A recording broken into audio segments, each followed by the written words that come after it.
श्रीलक्ष्मी श्रीमहालक्ष्मी क्षीरसागर कन्यका उत्तिष्ठ हरिसम्प्रीते भक्तानां भाग्यदायिनी।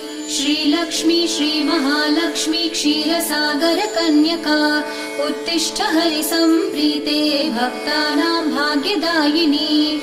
उत्तिष्ठोत्तिष्ठ श्रीलक्ष्मी विष्णुवक्षस्थलालये उत्तिष्ठ करुणापूर्णे लोकानां शुभदायिनी। उत्तिष्ठोत्तिष्ठ श्रीलक्ष्मी विष्णुवक्षस्थलालये उत्तिष्ठ करुणापूर्णे लोकानां शुभदायिनी।